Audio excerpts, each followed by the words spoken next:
Hi guys, good morning everyone. Namaste. Welcome back to Cap Classes. This is part 2 of RTP for Group 1 Accounting May 2021.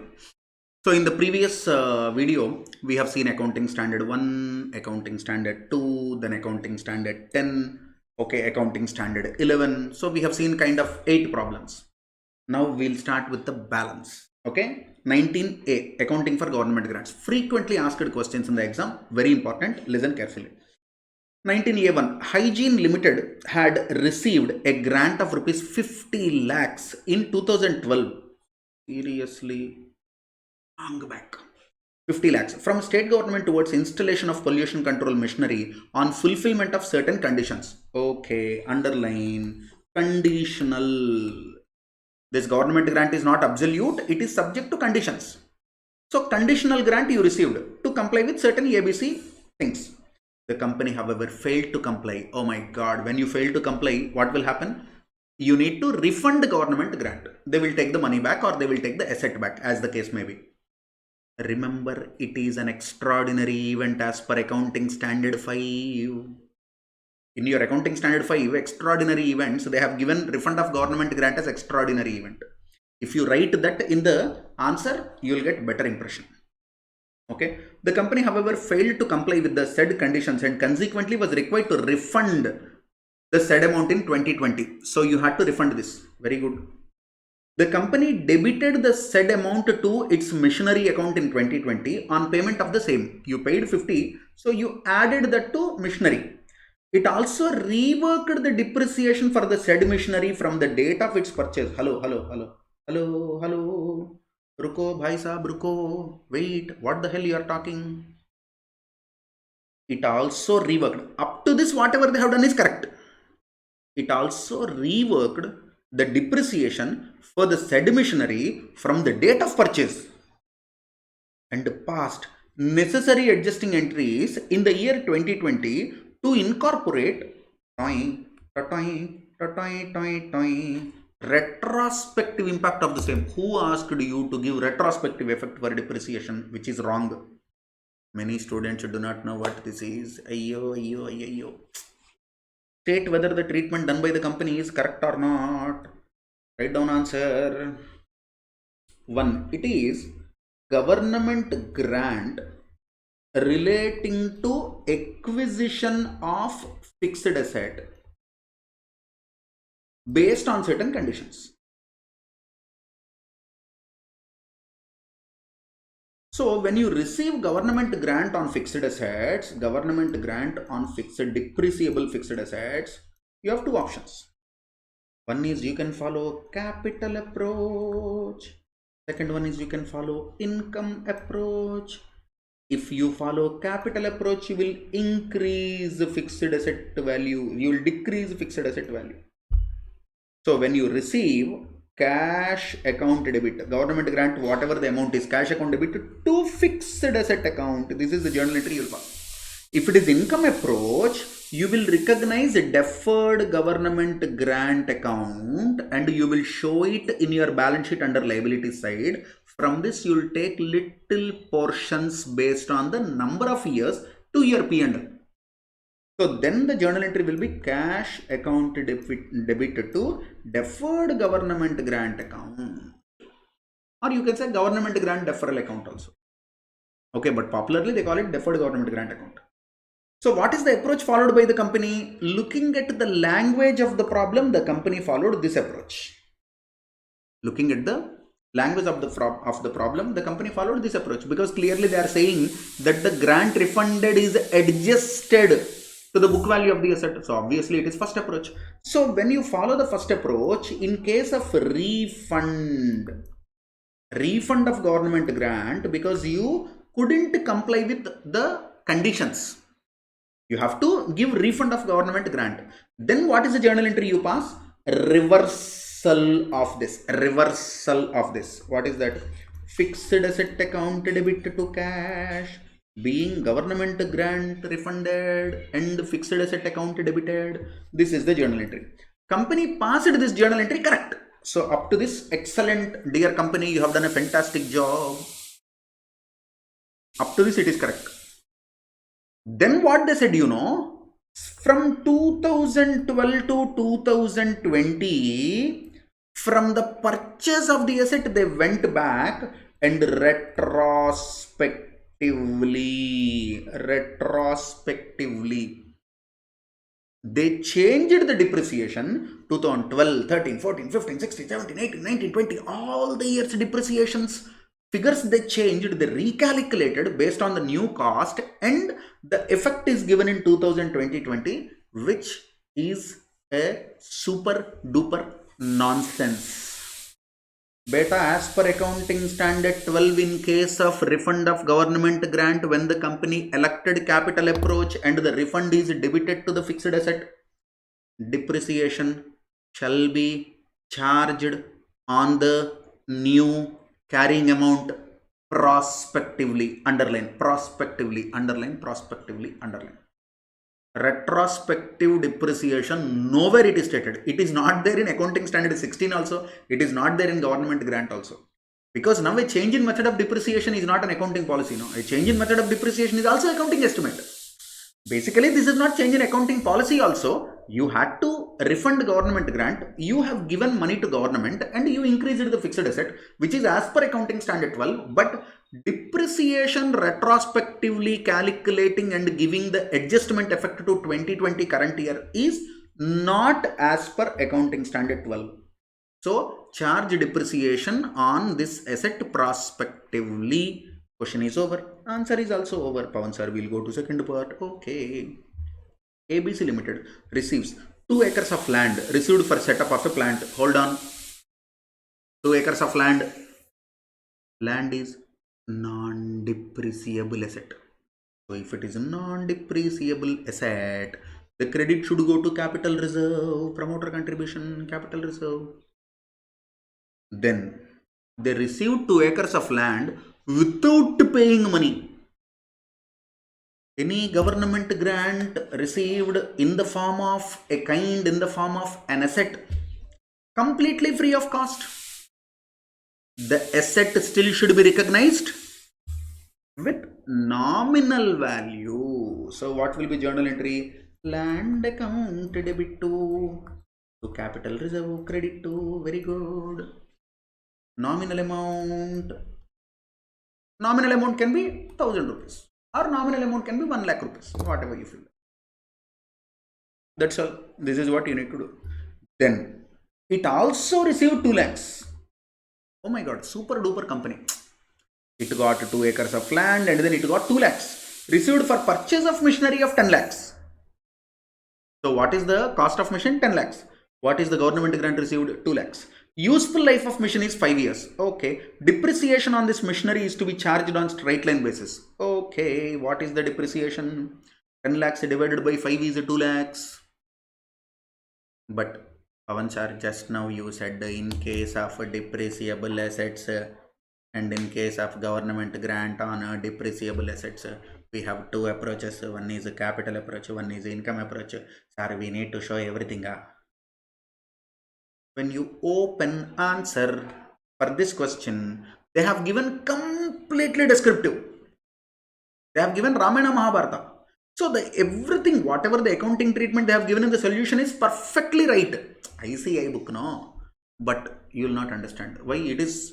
Like John Keats, La Belle et Sans Merci, William Wordsworth, Daffodils.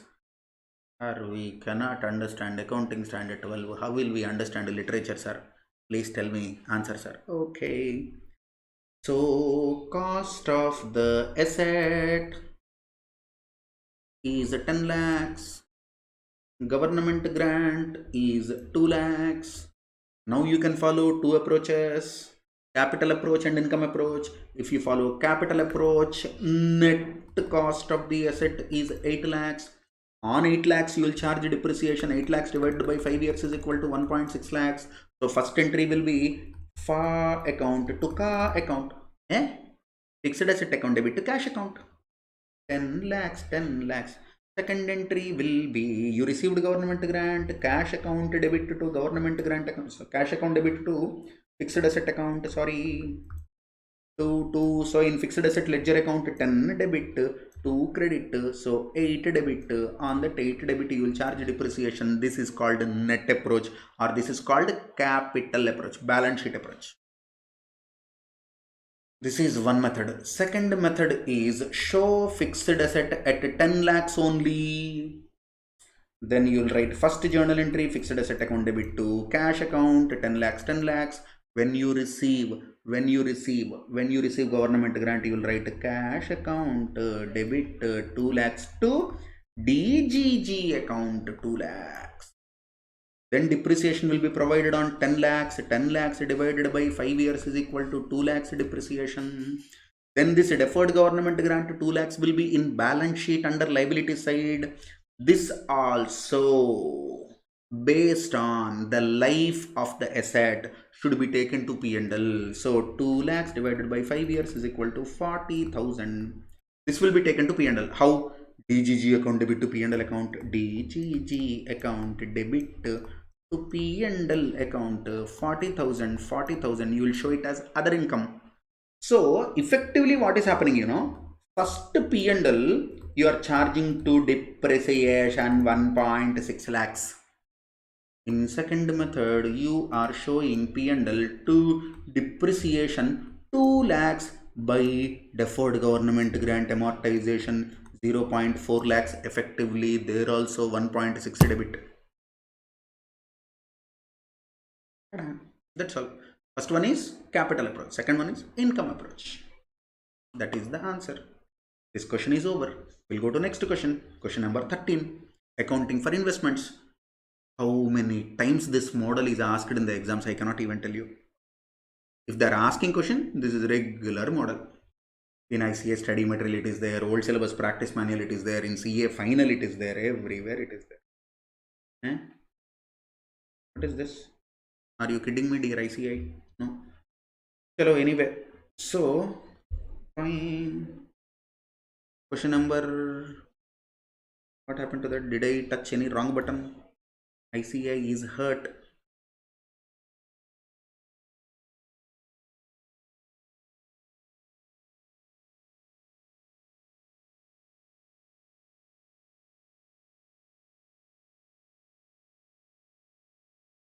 Yes, here we are. Accounting for investments.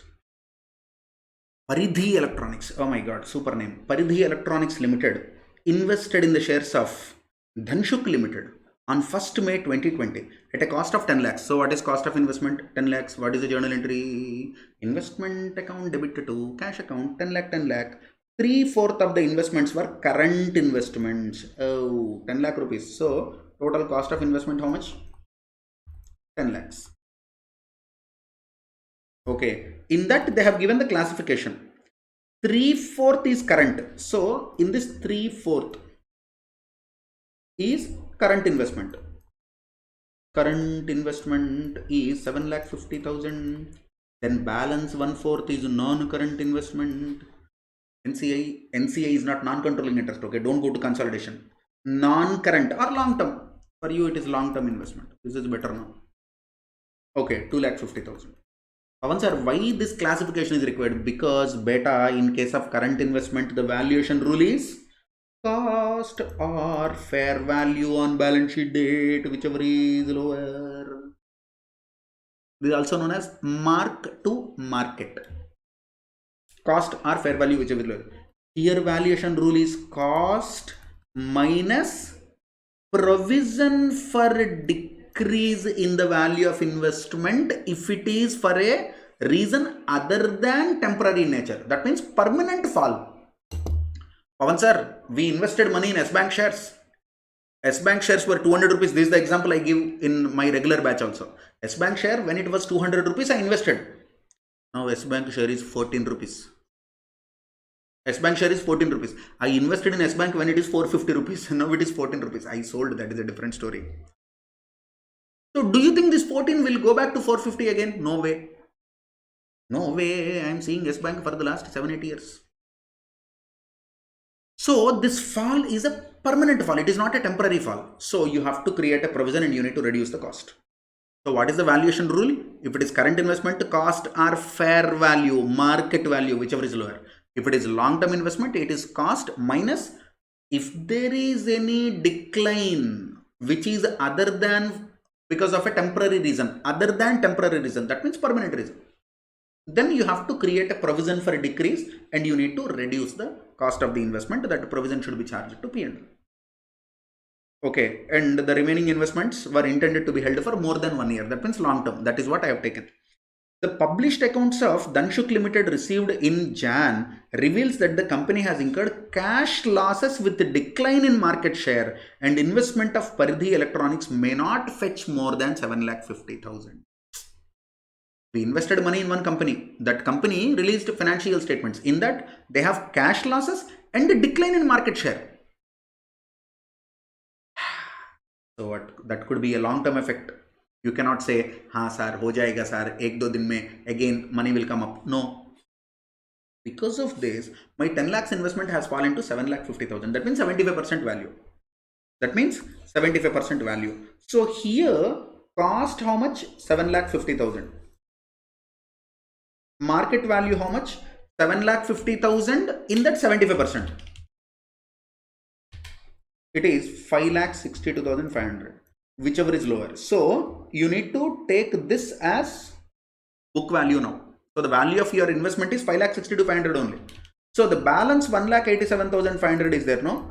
This is loss to be taken to P&L.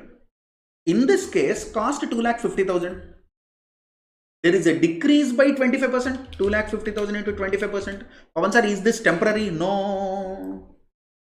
So you have to reduce that. 1,87,500 is the cost. So the 62,500 will go to P&L as a provision or loss. So total 10 lakh investment, in that 2.5 lakh will go to P&L as loss. 7.5 lakh will be the closing value of investments. Both current and non-current investments put together 7.5. Breakup also I have given. In the answer, ICI did not give the breakup. So all these calculations, for your understanding, I have done extra. Okay, ICI has written simple 1-para answer. Even if you write that answer also, you will get full marks. But this is actual better way of understanding the situation. You understand? Borrowing cost. When capitalization of, next question number 28. When capitalization of borrowing cost cease. Oh my God. As per accounting standard 16, explain in brief. If you are my regular student, do you remember this in accounting standard 16? This is called commencement of capitalization. That is satisfaction of 3 conditions. That is commencement of capitalization. This is cessation of capitalization. So this is start capitalizing borrowing cost. This is stop capitalizing borrowing cost. Here you can capitalize, but there is one exception. Here, if there is any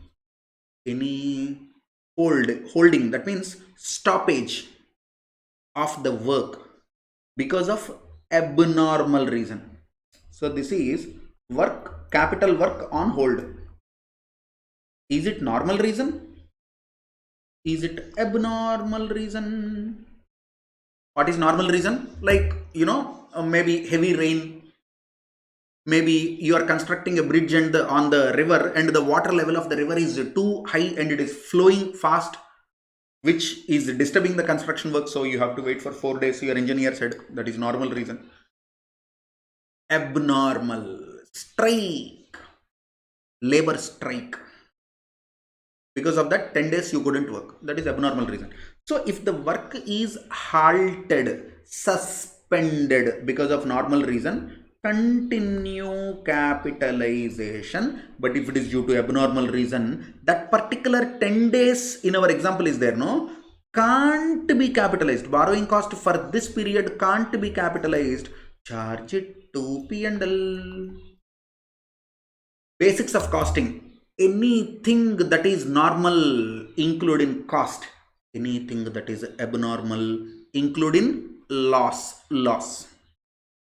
Anything that is normal, cost. Anything that is abnormal, loss. Loss cannot be included in cost of production or cost of asset, no. So charge it to P&L. That is what it is. But now the question is, they are not asking about this, they are not asking about this, they are asking about this. But Pawan sir, if they are asking about when capitalization of borrowing cost is to be seized, why you told this full story, Pawan sir? Revision, 2 minute में revision हो जाए. Now this is important.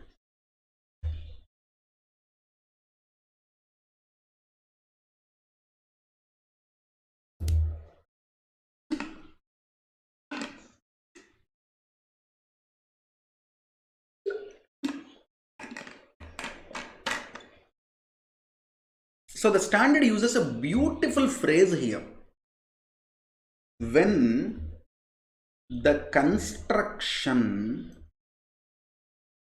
is substantially,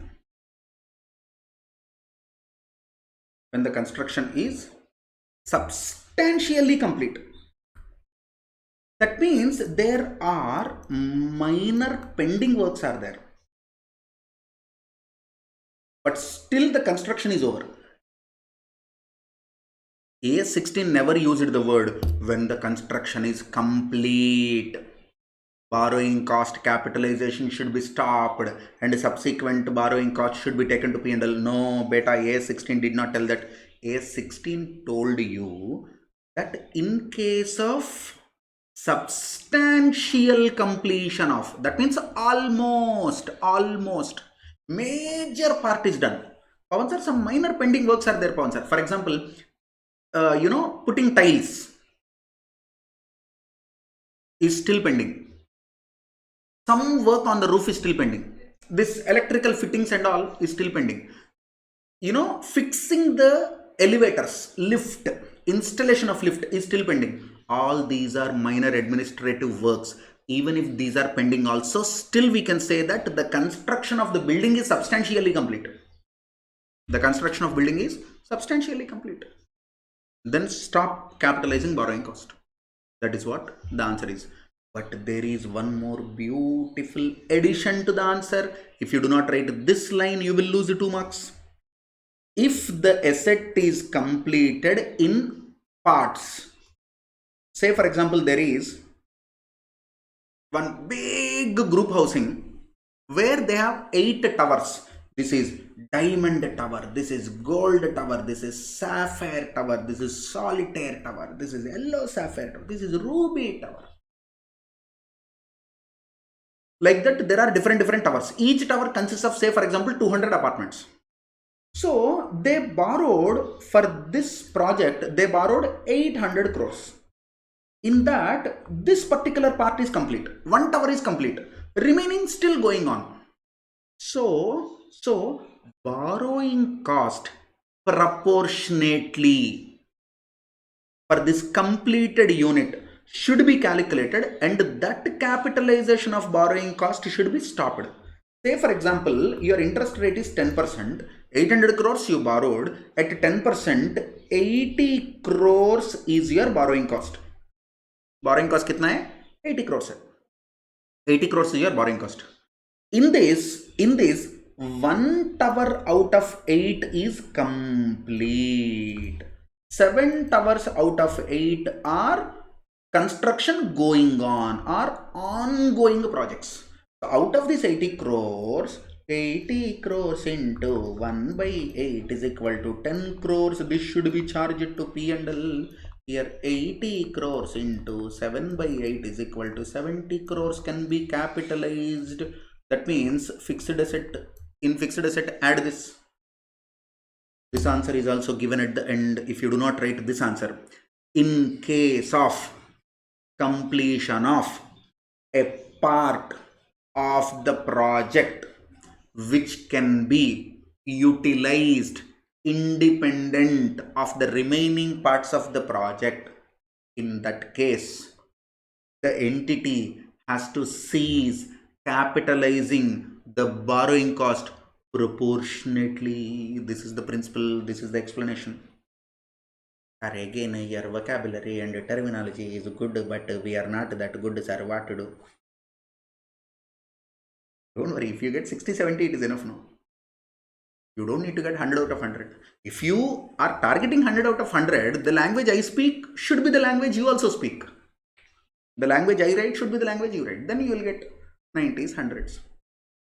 Sir, 100 is possible. My student got in CA final 100. Only one student in the history that I am privileged to have a student like that. Even I, do not remember that I taught her also.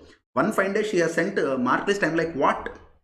Is this even possible humanly? I will not take the credit. She must be a hardworking girl and she got 100 out of 100 in CA final, old syllabus FR. Great girl. So it is an example. I'm not saying I taught she got 100. No, she was my old student. She got 100. It is because of her ability, her credit, but it is a fact and a live example that getting 100 is also possible. That she got in final. We got 90s in finals, no? So you getting 19 enter is not a big deal. Sir, in foundation only I got 49.99% and on humanitarian grounds ICA I put that 0.001 and I passed with 200 marks, sir. No comments. Now we'll go to last question. The most important and killer question, that is foreign currency adjustment to borrowing cost capitalization. Probably I cannot say the toughest or the most complex, but having said that, it is, yes, many lecturers will skip this question also in accounting standard 16 if they are teaching CA intermediate, because inter students cannot easily understand it.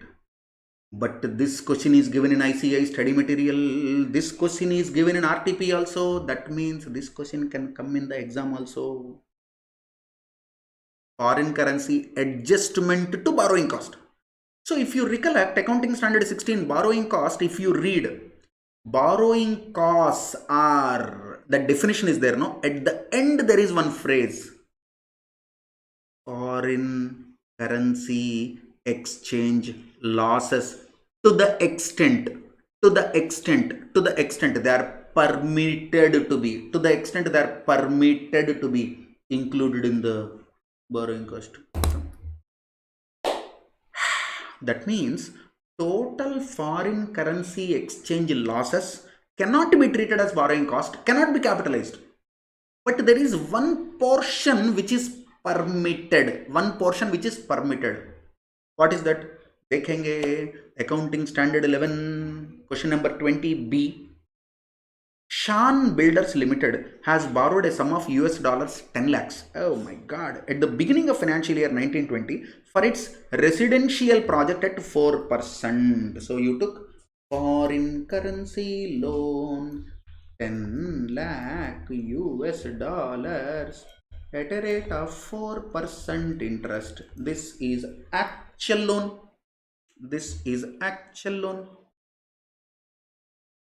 The interest is payable at the end of the financial year, obviously. At the time of availment, exchange rate was 56 and the rate as on 31st March is 62. So on the date of loan, on the date of borrowing,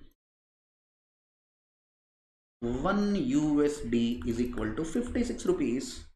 On balance sheet date, 1 US dollar is equal to 62. So obviously this foreign currency loan is a monetary item, no? So that is to be revalued. So closing liability is equal to 10 lakh US dollars into 62. That is equal to how much? 10 lakh US dollars into 62. That is equal to 62 crores, no, 6.2 crores, 6.20 crores. Okay, or you can write 620 lakhs. You can write 620 lakhs. Okay. Then Original liability, how much? Original liability, how much? 10 lakhs into 56, that is equal to 560 lakhs. So 620 minus 560, why am I calculating? It should be 80. Not 80. So don't be overconfident, okay? Sir, lunch time, sir.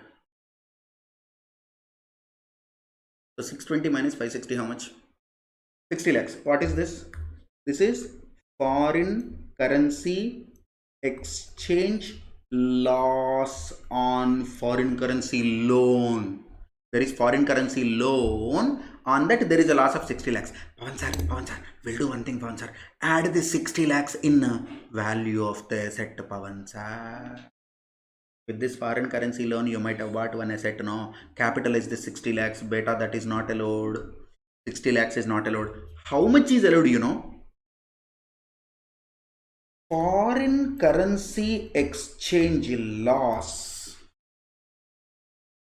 comma, to the extent of difference between interest on foreign currency loan and interest on foreign currency loan and interest on domestic loan, local currency loan, domestic loan, had it been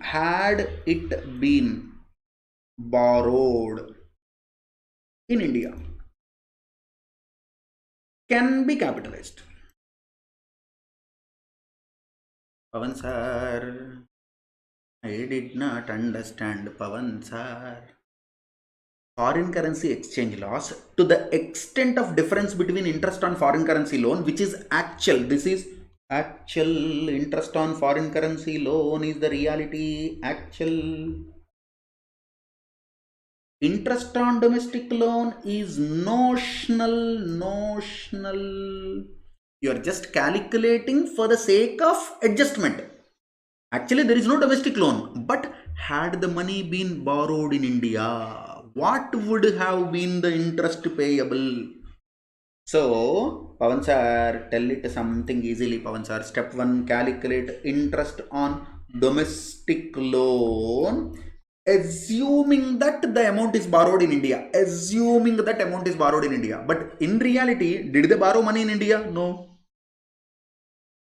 Assume that the money is borrowed in India. Now read the balance question. If Shan Builders Limited had borrowed the loan in India in Indian rupees equivalent, the pricing of loan would have been 10.50. Oh my god. So 10.50 will be interest payable. See, Indian bank giving loan at 10.5. American bank giving loan at 4%. So you went and borrowed money in America. Then what happened? Exchange loss happened. Congratulations to you now. You can borrow from State Bank of India now. Why you borrowed from Bank of America? Once we have posh people, you know, we borrow money only from America. Okay, exchange loss will be there. Then you need to do this problem also. So if you borrow money that day, 10 lakh US dollars at a rate of 56 into 10.50, this is the interest. That day, if you borrow money in India, how much you have to borrow? You borrowed 10 lakh US dollars at 56 rupees, no? So same equivalent Indian currency loan that day is 10 lakhs into 56 into 10.5%. It is 58.80 lakhs. This is interest payable on domestic loan. Step 1. Step 2.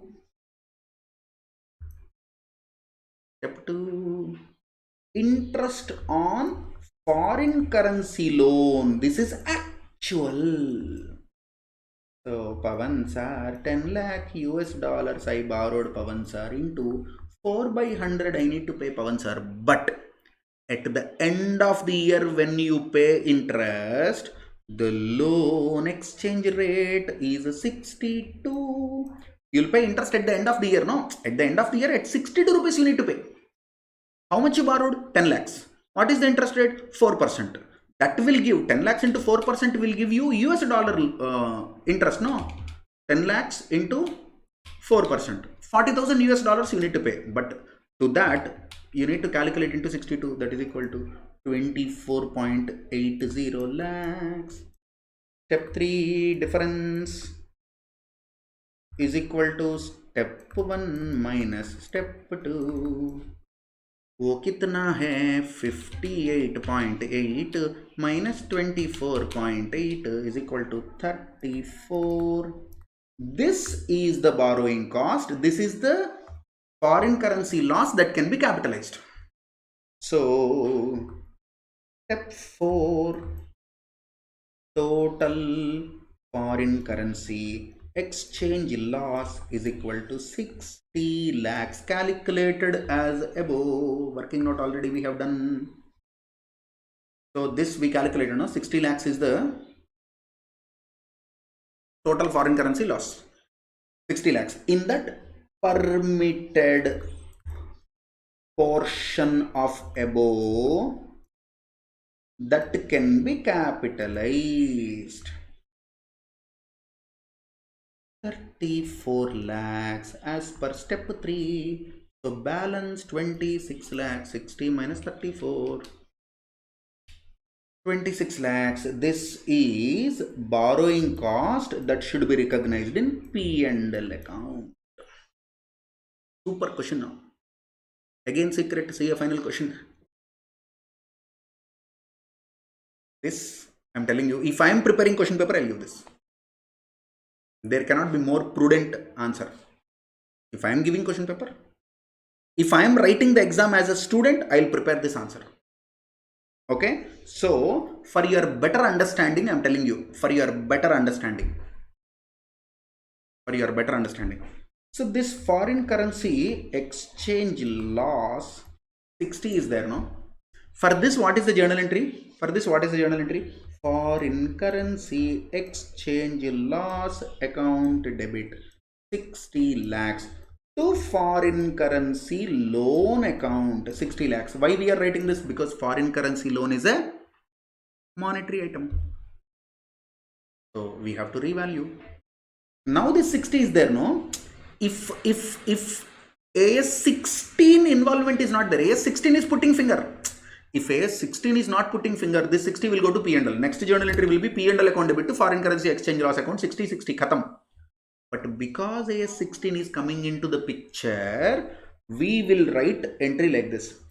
Fixed asset account debit.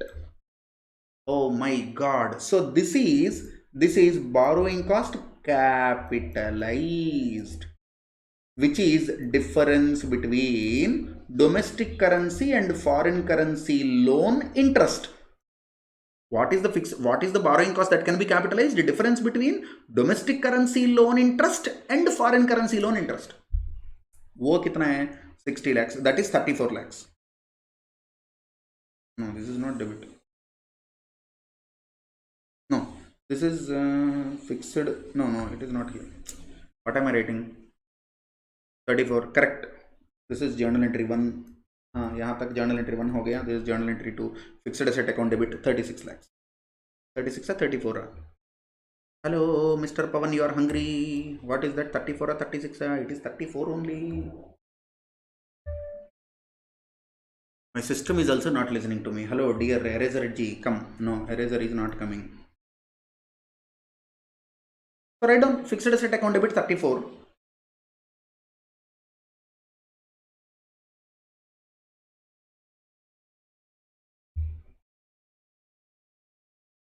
Fixed asset account debit 34. P&L account debit 24. 2. Foreign currency exchange loss account 60. So this 60 lakhs loss, out of that 36 is capitalized into the fixed asset value, remaining 24 is taken to P&L account. So you can say here balance loss. Total loss is 60. In that can be capitalized is 36. Balance is 24. Super questions, no? I hope you enjoyed it.